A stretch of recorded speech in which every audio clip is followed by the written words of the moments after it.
जय महापुरुष जय पूर्णमा बाबा महापुरुष बाणी हिसाब से घर कीर्तन लिखाई प्रभु जन्म हो सारे ना सबू केते गुड़िए देवादेवी सह किंतु भगवान भी जन्म नहीं सारे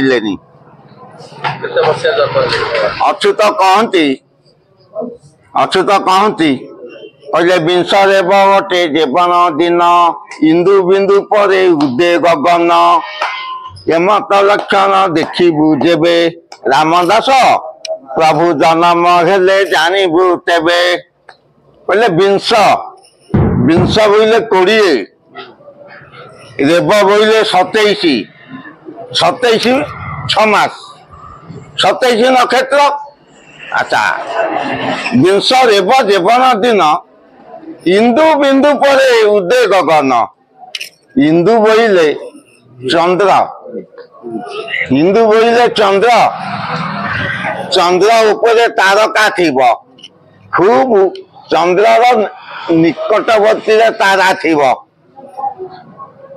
अच्युत कहले रामदास प्रभु जन्म हे सारे बोलिकी जानिब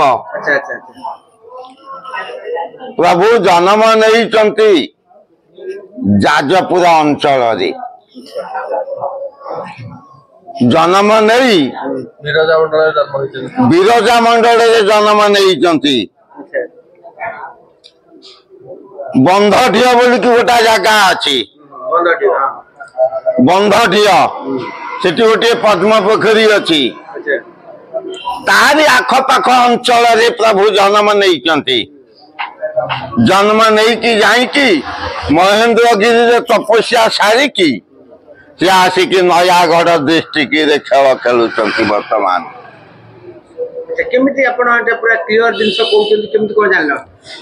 आमर अच्छी आमर ग्रंथ को उत्तर मागिले शून्य ग्रंथ आमर तार उत्तर दौची शून्य ग्रंथ शून्य पोथी अच्छी हाँ आपण को से कह दे सब कथा हाँ हाँ उत्तर कहूची एभली भी आपनकर अछि जो प्रभु केबे जन्म नैथिले सेटा कहचोगी हाँ एबे प्रभु बयस केते होबो बयस प्रभु को 40 भीतर हबो बयस बयस अच्छा ताले सिने खेल करछन कोठी लीला लीला करते बर्तमान नयागढ़ डिस्ट्रिक्ट भीतर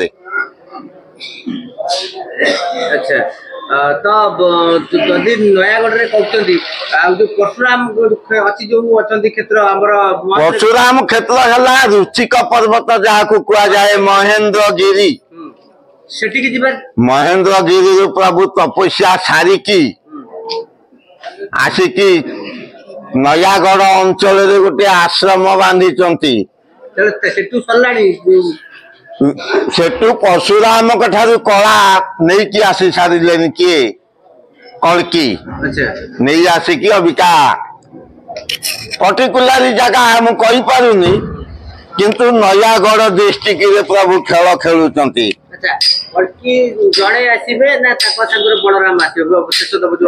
कृष्ण बलराम 2 जन आसबे बलराम बलराम से जन्म होती से बंधकाटिया एरिया भितर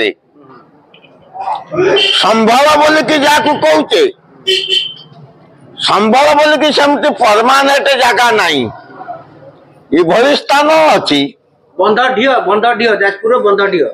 ये जगह अच्छी जो जगह सबु प्रकार बल रही ही संबल कह जाए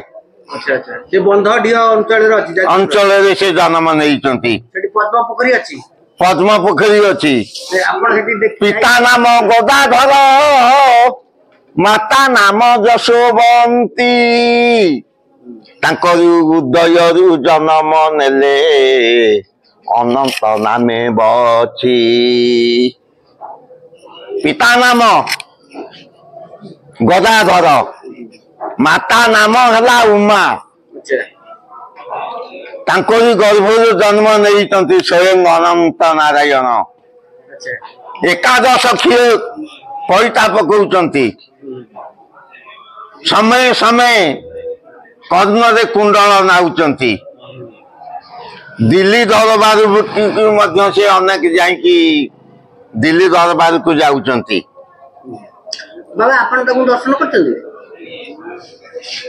ମୁଁ ଦର୍ଶନ କରିଛି ଯୋଗ ନିଦ୍ରାରେ। ଆଚ୍ଛା କିନ୍ତୁ ମାନେ ଏ ଶରୀରରେ ଦର୍ଶନ କରୁନାହାନ୍ତି? ଶରୀରରେ ମୁଁ ଦର୍ଶନ କରିଛି ନେମାଳରେ କରିଥିଲେ। ଆଚ୍ଛା ଆମେ ଚାହିଁଲେ ଏବେ କରିପାରିବା ନା ନାଇଁ ଆମକୁ? ହଁ, ଯଦି ତମମାନଙ୍କର ଭାଗ୍ୟରେ ଥାଏ ତାହେଲେ ତୁମେ ଦର୍ଶନ କରିପାରିବ। ନାଇଁ ଅନ୍ନତଙ୍କର ଯୋଉ ପିତା ମାତାଙ୍କୁ ତାକୁ ତ ଦର୍ଶନ କରିବାକୁ। ହଁ, ଅନ୍ୟମାନେ ବି ଯିଏ ଦର୍ଶନ କରିବାକୁ ଚାହିଁବେ ସେ କରିବେ। ବନ୍ଧ ଝିଅ ପଳେଇ ଯାଇକି ଗଦାଧର ସାର୍ ବୋଲିକି ପଚାରିଦେଲେ କହିଦେବେ। ଆଚ୍ଛା ଆଚ୍ଛା ଆଚ୍ଛା ନା ସେ ଜଣେ କଣ ସାର୍ ବୋଲେ କଣ ଶିକ୍ଷକ କଥା ନା? ଶିକ୍ଷକ ବା ମହାନ ବ୍ୟକ୍ତି ଜଣେ। ଆଚ୍ଛା ସେ ଦୁଇ ଜଣ ତାଙ୍କରି ସେଇଠି ଜନ୍ମ ହେଇଛନ୍ତି? ହଁ, ଗୋଟିଏ ଶରୀର ଭିତରେ ଏକ ଅଙ୍ଗେ ହରି ହର ଏକ ଅଙ୍ଗେ ସମ୍ଭୂତ ଆଜ୍ଞାରେ କହି ଯଶୋବନ୍ତ ଦାତ। ଖାଲି କୃଷ୍ଣଚନ୍ଦ୍ର ଚକ୍ରଧର ରୂପ ଆସିବ ଯେ, କିନ୍ତୁ ବଳଦେବଙ୍କର ଅଧୀନରେ ସେ କାର୍ଯ୍ୟକ୍ରମ କରିବେ। ତା ଅର୍ଥ ବି ବୁଝିଲେ ଟିକେ ଭଲ କହିଲେ। ବିନା ଅନନ୍ତ ନାରାୟଣଙ୍କ ଅନୁମତି ନ ନେବା ପର୍ଯ୍ୟନ୍ତ ଭଗବାନ କୃଷ୍ଣଚନ୍ଦ୍ର ଭଗବାନ ଯିଏ ଜନ୍ମ ନେବେ କି କୌଣସି କାମ କରିପାରିବେନି। ମାନେ ସବୁ ଯୁଗରେ ମାନେ କୃଷ୍ଣଙ୍କର ପାୱାରଟା ଅଧିକା ଥିଲା। ମାନେ ଦ୍ୱାପର ଯୁଗରେ କୃଷ୍ଣଙ୍କର ପାୱାର ଫୁଲ୍ ଥିଲା ଅଧିକା। ତ୍ରେତୟାରେ ଥିଲା ରାମଙ୍କର ବା ସେଇ କୃଷ୍ଣ। ହଁ, ସେ ଦୁଇ ଭାଇ ଓଲଟ ପାଲଟ ନେଇକି ଆସୁଛନ୍ତି। ଆମର ଯିଏ ହଳଧର ଶେଷ ନାଗ ଅନନ୍ତ, ସେ ବର୍ତ୍ତମାନ ନୟାଗଡ଼ ଡିଷ୍ଟ୍ରିକ୍ଟ ଭିତରେ ଖେଳ ଖେଳୁଛନ୍ତି। ତାଙ୍କର ଏବେ ଫୁଲ୍ ପାୱାର।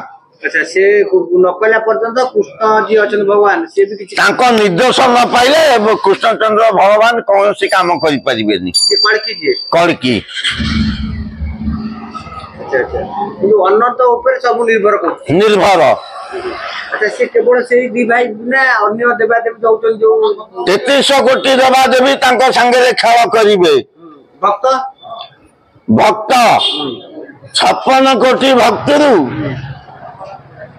42 କୋଟି ଭକ୍ତ ତାଙ୍କ ସାଙ୍ଗରେ ଲୀଳା କରିବେ। ଆଉ ମାନେ କାହିଁ କଟିଯିବେ? କଣ କହିଲେ? ଆଉ ମାନେ ଯୋଉ କଟିଯିବେ କାହିଁ? 56 କୋଟି ଆଉ ଯୋଉ 14 କୋଟି ରହିଲେ, ସେ 14 କୋଟି ହେଲେ ହିଂସ୍ର ଜନ୍ତୁ। କେତେବେଳେ ରାମଚନ୍ଦ୍ରଙ୍କ କତିରୁ ବର ପାଇଥିଲେ। କଳି ଯୁଗରେ ସେ ହିଂସ୍ର ଜନ୍ତୁ ଜନ୍ମ ହେଇକି ହିଂସ୍ର କର୍ମ କରୁଛନ୍ତି। ଶିଶୁ ଅନନ୍ତ ମହାପୁରୁଷ କହିଛନ୍ତି ସଦର ଜମା ଚକଡା ମଡ଼ାନରେ, କହିଲେ ସ୍ୱର୍ଣ୍ଣ ଦେ ସୁଗାର ନର ଅଙ୍ଗରେ, ମଢାକୁ କିଣିବେ ଛକ ଛକରେ, ପରପଟି ମରା ଧନକୁ ଦେଇ, ଆହାର କରିବେ ସୁଖରେ ନେଇ। ସେମାନେ ହଉଛନ୍ତି ହିଂସ୍ର ଜନ୍ତୁ, ନର ଅଙ୍ଗରେ ପଳେଇ ଆସୁଛନ୍ତି ଏ କଳି ଯୁଗରେ। ଏ ଯୁଗରେ ପ୍ରଭୁ ରାମ ଅହଲ୍ୟାକୁ ଉଦ୍ଧାର କରିକି ଯାଉଥିଲେ। ଡଙ୍ଗାରେ ପାରି ହେଲେ ଯେତେବେଳେ ଡଙ୍ଗାଟାକୁ ସୁବର୍ଣ୍ଣ କରିଦେଲେ, ଅନେକ ପଶୁଙ୍କ କାନରେ ବାଜିଲା। ପଶୁମାନେ କହିଲେ କିଏ ମହତ ପୁରୁଷ ଆସୁଛନ୍ତି, ଆମ ମାନଙ୍କର ହିଂସ୍ର ଜନ୍ତୁରୁ ଆମକୁ ନର ଅଙ୍ଗରେ ମଣିଷ ଜନ୍ମ ଦବା ପାଇଁକି ଆମେ ଚାଲ ଆପତ୍ତି କରିବା। ପ୍ରଭୁ ରାମଙ୍କ ଆଗରେ ସବୁ ହିଂସ୍ର ଜନ୍ତୁ ଯାକ ମେଳି ହେଇଗଲେ। ପ୍ରଭୁ ରାମ ମନ କଥା ବୁଝିପାରନ୍ତି, ସେ ହାତ ଟେକିକି ଉପରକୁ ଅସ୍ତୁ କହିଦେଲେ, କହିଲେ ଯାଅ, ଏ ତେତେୟା ଯୁଗରେ ତମେ ନର ଜନ୍ମ ପାଇବନି, ଦ୍ୱାପର ଯୁଗରେ ପାଇବନି, ତୁମେ କଳି ଯୁଗରେ ନର ଅଙ୍ଗରେ ସବୁ ମନୁଷ୍ୟ ରୂପ ପାଇକି ତୁମେ এই ପଶୁ ମାନଙ୍କର ତମର ସବୁ ହିଂସ୍ର ଆଚରଣ ରହିବ। 14 କୋଟି 14 କୋଟି ସାରା ବିଶ୍ୱରେ 82 କୋଟି କିନ୍ତୁ ଭକ୍ତ ରହିବେ। ଭକ୍ତ ମାନେ ସବୁ ଜନ୍ମ ନେଇ ସାଇଲେଣି। ଆମ ମାନଙ୍କର ତ ସବୁ ବର୍ତ୍ତମାନ ଏକ ପ୍ରକାର କାଳିଆ ଚଷମା ଆଖିରେ ନାହୁଛେ। ସେ କାଳିଆ ଚଷମା ଦ୍ୱାରା ଆମକୁ ସବୁ କିଛି କଳା ଦଉଛି। ଆଇଦର କି ପିତା ମାତା ସହ ଭାଇ ବନ୍ଧୁ କୁଟୁମ୍ବ ସମସ୍ତେ କାଳିଆ ଦୁଷୁଛନ୍ତି। ସେମାନଙ୍କୁ ଚିହ୍ନିବା ଆମ ମାନଙ୍କ ପକ୍ଷରେ କଷ୍ଟକର ହଉଛି।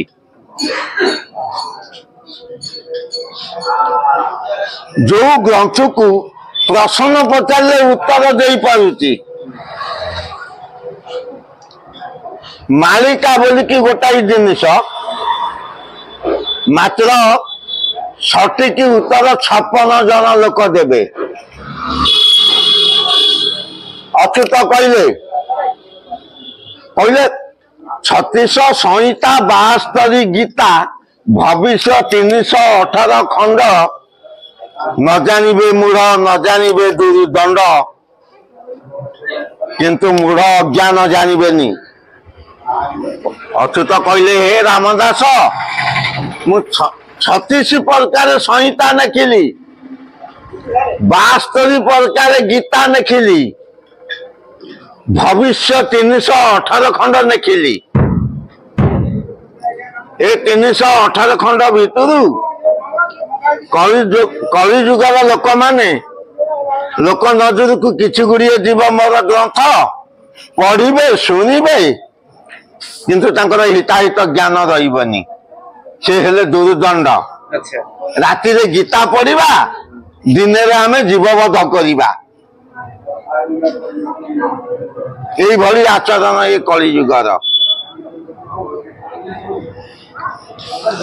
বাবা তাহলে কହୁଛନ୍ତି ଆପଣ ଯୋଉ ପ୍ରଭୁ ଜନ୍ମ ନେଇଛନ୍ତି ବନ୍ଧଡିହ ଯାଜପୁରର ବନ୍ଧଡିହ ଅଞ୍ଚଳରେ ଜନ୍ମ ନେଇକି ତାଙ୍କର ଲୀଳା ଖେଳା ଏବେ ନୟାଗଡ଼ରେ ଚାଲିଛି। ନୟାଗଡ଼ ଡିଷ୍ଟ୍ରିକ୍ଟରେ ଚାଲୁଛି। ଯୋଉ ପ୍ରଥମେ ଜନ୍ମ ନେଇ ସାରିଲା ପରେ ଖଣ୍ଡଗିରି କି ଯିବେ।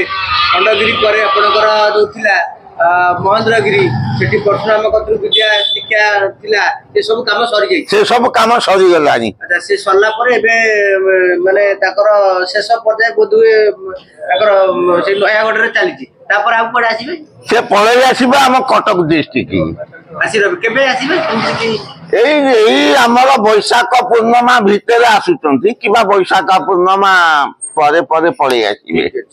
ଆପଣ ମାନେ ଶୁଣୁଥିଲେ ବାବାଙ୍କର ଯୋଉ ଭଳି କହୁଥିଲେ ଶ୍ୟାମବାବା ଯେ ଆସନ୍ତା ବୈଶାଖ ପୂର୍ଣ୍ଣିମା ଭିତରେ କଳ୍କି ନିଜେ ଆସିବେ କଟକ ଜିଲ୍ଲା ଭିତରେ ରହିବେ। ତାଙ୍କର ଯୋଉ ପୀଠ ବା ଯୋଉ ଅଛି କ୍ଷେତ୍ର ଅଛି ସେ କ୍ଷେତ୍ରକୁ ଭକ୍ତମାନ ଗୁପ୍ତରେ ଆସିବେ ନା ତାଙ୍କ ସ୍ୱଇଚ୍ଛାରେ ମାନେ ପ୍ରକଟରେ ଆସିବେ? ସେ ଗୁପ୍ତରେ ବର୍ତ୍ତମାନ ଆସିବେ। ତାଙ୍କ ଭକ୍ତ ସବୁ ମାନେ ପାଇଲେଣି ଶକ୍ତି ମାନେ ତାଙ୍କୁ କଳା ମିଳିଲାଣି? ନାଇଁ ଭକ୍ତ ମାନଙ୍କୁ କଳା ସେ ପ୍ରଦାନ କରିନାହାନ୍ତି। ତାଙ୍କୁ କରିବେ ସେ ନିଜେ କଳ୍କି କରିବେ ନା ଯୋଗମାୟା କରିବେ? କଳ୍କିଙ୍କର ଆଦେଶରେ ଯୋଗମାୟା କରିବେ। ଆଚ୍ଛା ଆଚ୍ଛା ସେ ସବୁ ଭକ୍ତମାନେ ସମସ୍ତେ ପାଇଗଲେଣି କଳା ନା ନାଇଁ? ନାଇଁ କେହି ପାଇନାହାନ୍ତି। ତଥାପି କିଛି କିଛି ପାଇଛନ୍ତି? ନାଇଁ କେହି ପାଇନାହାନ୍ତି। କେବେଠୁ ପାଇବା ଆରମ୍ଭ ହବ? ଏଇ ଆଗାମୀ ଶୂନ୍ୟା କତୁରୁ ଭାଦ୍ରବ ମାସ ବାମନ ଜନ୍ମ ଦଶମୀ ଏକାଦଶୀ ଶୂନ୍ୟା ଏଇ ଶୂନ୍ୟା କତୁରୁ ସବୁ କଳା ପ୍ରକାଶ ହବ ଭକ୍ତ ମାନଙ୍କର। ଶ୍ରୀପଞ୍ଚମୀ ଦିନ ଠାରୁ କିଛି କିଛି ଆଇଛି ସେ କଳା ପାଇବାର ଆୟୋଜନ ଚାଲିଛି ବସନ୍ତ ପଞ୍ଚମୀ ଦିନ ଠାରୁ। ଶ୍ରୀପଞ୍ଚମୀ ଯେହେତୁ ଶ୍ରୀପଞ୍ଚମୀ ଗୋଟେ ଶୁଭ ଦିନ ସେଥିପାଇଁ ସେ ଆରମ୍ଭ ହେଇଛି। ଆଉ ତାପରେ ଚାଲିବ ଆପଣଙ୍କର ବାମନ ଜନ୍ମ ଏକାଦଶୀ ସୁଦ୍ଧା ସେଇଠୁ ଜୋରସୋର ସମେତ ଚାଲିବ। ତେଣୁକୁ ଚାଲିଲା ଧମାଧମ ଭକ୍ତ ମାନଙ୍କର ମେଳି। ଠିକ ଅଛି। ହର ହର ମହାଦେବ, ଜୟ ଜଗନ୍ନାଥ, ଜୟ ଜୟ ଶଙ୍କର।